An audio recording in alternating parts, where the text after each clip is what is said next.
Hey everybody, this is Joe Pace, and here is the #1 secret for getting over your handstand fear, okay? It's a cartwheel. That's it. I will demonstrate here if you do want to stick around, but that is it. That is the way you can get out of handstand. That's the reason why you have no need to be afraid anymore of handstand. When it comes to handstand, the biggest fear is over-rotating.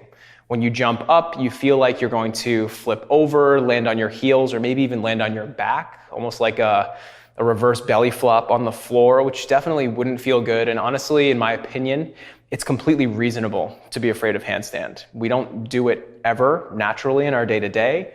And when we do it in the middle of a room filled with people, it can get pretty nerve-wracking. So we're not only doing something that's very unfamiliar, but we're basically doing it on stage. So yeah, it can be scary. Got it. Totally. But when you jump up to handstand, knowing your exit strategy if things don't go well is all you need to not be afraid. The exit strategy from handstand is more of a sideways cartwheel. And you go to it when you feel like you're just starting to over-rotate, that from that position, you can take one leg out to the side, cartwheel off your mat, and you're good. So the cartwheel looks something like this. I'm going to take a classic entry into handstand, one leg lifted, bending this bottom leg. And so you don't have to enter this way to use the cartwheel, but this is how I'm going to demonstrate. I'm going to kick up, and then when things go south, I cartwheel off the mat, and I'm safe. I didn't flip over. All right, I'm going to do it again, this time the other way. I'm going to kick up. I feel like I'm coming past vertical,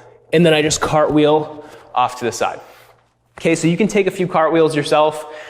Feel like you're 5 years old again. You can do a few cartwheels. That will probably get your body familiar with that exit strategy on its own, but just know that it's there. Know that you don't need to fall over and land on your back. So that other piece that I was alluding to earlier is something that I see all the time, and it's sort of the second biggest fear that I see in handstand, or with even trying handstand, is you think you're just going to fall right on your head or fall right on your face. Before you even get to vertical, you should know that your elbows should be completely locked out. If you can lock out your elbows and keep your elbows locked out the entire time you're entering and exiting handstand, you'll never crash on your face. It'll just never happen.